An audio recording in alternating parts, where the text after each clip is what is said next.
சிவாய் நமக. வணக்கம், அனைவருக்கும் வணக்கம்.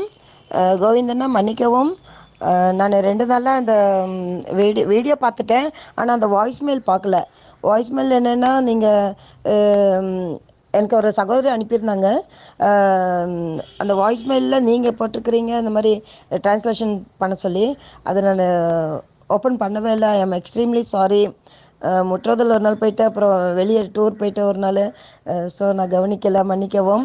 இதில் என்ன சொல்கிறாங்கன்னா, வேப்ப இலையும் பாவக்காயும் ரெண்டுமா அரைச்சி தாம்பாளத்தில் விட்டு, அது வெறும் காலில் இப்படி நம்ம பண்ணிகிட்டே இருக்கணும். அந்த நம்ம ஸ்டெப் போடுற மாதிரி உள்ளங்கால் குதிங்கால் இப்படி தூக்கி தூக்கி தூக்கி வச்சுட்டு இப்படி செய்துட்டே இருக்கணும்.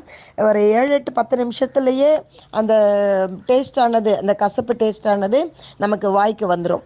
அந்த டேஸ்ட் வரும். இது தொடர்ந்து செய்துட்டு இருக்கணும், டெய்லி செய்யணும். அப்படி செய்யும் பொழுது இந்த அம்மா என்ன சொல்றாங்கன்னா, 17 வருஷமா அவங்களுக்கு சுகர் இருக்குதுங்களாமா.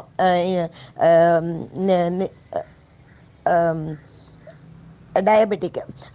அதனால இன்சுலின் அவங்க எடுத்துட்டு இருக்கிறாங்க. இப்போ இந்த 4 நாள் அவங்க செய்ய தொடங்கினதுலயே இன்சுலின் அவங்க ஸ்டாப் பண்ணிட்டாங்களாமா. சுகர் ஷீஸ் நார்மல் அண்டு நல்லா இருக்குதுன்னு சொல்கிறாங்க. உடம்பு நல்ல ஆரோக்கியமாக நல்லா இருக்குன்னு சொல்கிறாங்க. அதே சமயம் இன்னொருத்தர்கிட்ட போய் அவருக்கு சொல்கிறாரு, 10 நிமிஷம் ஆச்சு, 8 நிமிஷம் ஆச்சு, உங்களுக்கு என்ன டேஸ்ட் எனக்கு வாயில் வந்துருச்சு, கசப்பு டேஸ்ட்டு அப்படிங்கிறாரு.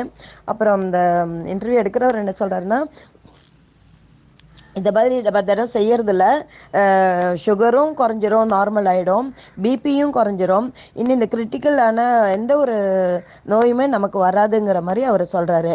இது உலகம் பூரா எல்லாருமே இது இந்த மாதிரி செய்யலாங்கிறது அவர் அறிவுறுத்துறாருங்கய்யா. எவ்வளோ நல்ல டிப்ஸ் இது. நீங்கள் எப்பவும் சொல்வீங்க, அந்த பாவக்காவை கடிச்சு காட்டுவீங்க. ரியலி அது இப்போ நமக்கு உள்ளங்கால்லையே அது நீங்கள் சொல்கிறதும் நல்லாயிருக்கும். கடித்து சாப்பிட்றதுல நமக்கு அந்த குடலில் இருக்கிற பூச்சியெல்லாம் கூட செத்து போகும் அந்த பாவக்காவோட எசன்ஸுனால. அதே மாதிரி இப்போ இந்த குதிங்கால்லேருந்து இப்படியே ஃபுல்லாக ஏறும் பொழுது நமக்கு பிளட்டு, ரத்த நாளங்கள் அனைத்துலேயுமே அப்படியே அந்த நரம்புல எல்லாம் போகிறதுனால சீக்கிரமே நமக்கு எஃபெக்ட் ஆகுதுன்றது மாதிரி அவங்க சொல்கிறாங்கய்யா. சரிங்களா? நன்றி, வணக்கம். அனைவரும் இதை பயன்படுத்துமாறு மிகவும் தாழ்மையுடன் கேட்டுக்கொள்கிறேன். இது எல்லா குழுமத்துக்குமே அனுப்புங்க, குரூப்ஸ் எல்லாத்துக்குமே அனுப்புங்க. எல்லாரும் இதை செய்து பயன்பெறட்டும். எல்லாரும் ஆரோக்கியமாக இருக்கட்டும். அனைவருக்கும் சர்வமங்க.